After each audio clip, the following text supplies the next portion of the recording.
కూడా ఈ సభలో పాల్గొంటున్నారు. అలాగే విశాఖపట్నం పార్లమెంటు అభ్యర్థి 7 అసెంబ్లీ నియోజకవర్గాల అభ్యర్థులు, అనకాపల్లి పార్లమెంట్ అభ్యర్థి 7 నియోజకవర్గాల అసెంబ్లీ అభ్యర్థులు, కూటమి అభ్యర్థులందరూ కూడా, అలాగే మన అరకు నియోజకవర్గం పార్లమెంట్ అభ్యర్థి, అసెంబ్లీ నియోజకవర్గాల అభ్యర్థులు, తుని, పత్తిపాడు 25 మంది దాదాపు అభ్యర్థులు టోటల్గా డాష్ పైన ఉంటారు. మిగతా 3 పార్టీ నాయకులు కూడా పాల్గొంటారు. నేను అనకాపల్లి ప్రజల్ని ముఖ్యంగా కోరడం, ప్రధానమంత్రి ప్రోగ్రాంకి ప్రజలందరూ కూడా భారీగా తరలి వచ్చి ఈ ప్రోగ్రాంను జయప్రదం చేయవలసిందిగా, అనకాపల్లికి ప్రధానమంత్రి గారు వస్తున్నారంటేనే అభివృద్ధి, సంక్షేమం, అలాగే ఇన్ఫ్రాస్ట్రక్చర్ డెవలప్మెంట్ ఇవన్నీ కూడా ఈ ప్రాంతానికి వచ్చేదానికి ఫ్యూచర్లో బాగుంటుంది.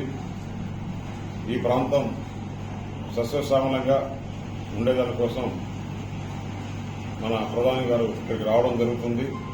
ఎందుకంటే మీరు చూశారు, అనకాపల్లి నుంచి నేను పోటీ చేస్తున్నా. మన నామినేషన్కి రాజ్నాథ్ సింగ్ గారు వచ్చారు.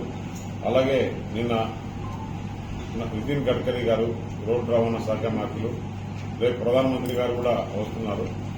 ఈ ప్రధానమంత్రి గారి ప్రోగ్రాంలో మీరందరూ కూడా, మీడియా తరఫున అందరూ, నేషనల్ మీడియా కూడా వస్తుంది, మన స్టేట్ మీడియా అంతా కూడా, పైన బ్యూరోస్ అంతా కూడా వస్తున్నారు. మీరందరూ కూడా పాల్గొని ఈ ప్రోగ్రాంను జయప్రదం చేస్తుందిగా కోరుతున్నాను. అలాగే ఈరోజు ఇటు యలమంచిలో కానీ, చోడవరంలో కానీ, చోడవరం కొత్తకోటలో నందమూరి బాలకృష్ణ గారి ప్రోగ్రాం ఉంది. ఆ ప్రోగ్రాం కూడా అందరూ పాల్గొని జయప్రదం చేయాల్సిందిగా కోరుతున్నాను. మీరు చూస్తున్నారు అనకాపల్లిలో సమస్యలు, చాలా సమస్యలు ఉన్నాయి. నేను ఆల్మోస్ట్ అన్ని మండల హెడ్ క్వార్టర్స్ తిరిగాను, చాలా గ్రామాలు తిరిగాను. అసలు గ్రామాల పరిస్థితి అయితే పంచాయతీ డబ్బులు లేక కాలువలంతా కూడా దుర్వాసన, ప్రతి గ్రామంలో కూడా కాలువలు క్లీన్ చేసేదానికి కూడా లేదు. ఎక్కడ కానీ స్ట్రీట్ లైట్స్ అనేవి లేవు. అక్కడక్కడ ఎక్కడైనా 1-2 స్ట్రీట్ లైట్లు ఉంటే కూడా ఆ ఎందుకు ఎల్ఈడీ అంతా కూడా డల్ అయిపోయి లైటింగే లేదు. చాలా గ్రామాల పరిస్థితి అయితే తాగునీటి వసతి లేదు. గ్రామాల్లో ఇంకా కూడా బయటికి పోతున్నారు. అంటే రాత్రుల్లో పాపం లేడీస్, మనం ఇన్ని టాయిలెట్స్ కట్టించేసి ఇన్ని చేస్తే కూడా ఎక్కడ కూడా అవి ఇక్కడ ఈ ప్రాంతంలో కనపట్టలేదు. మరి ఏం చేశారో దీనిపైన సమగ్రంగా విచారణ కూడా జరిపించవలసిందిగా చూస్తున్నాం.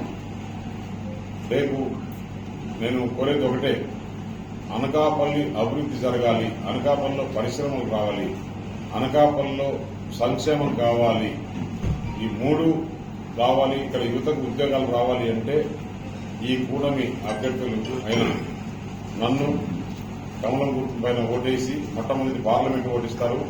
బ్యాలెట్లో సీరియల్ నంబర్ 3లో వరుస క్రమంలో 3లో ఉంటుంది కమలం.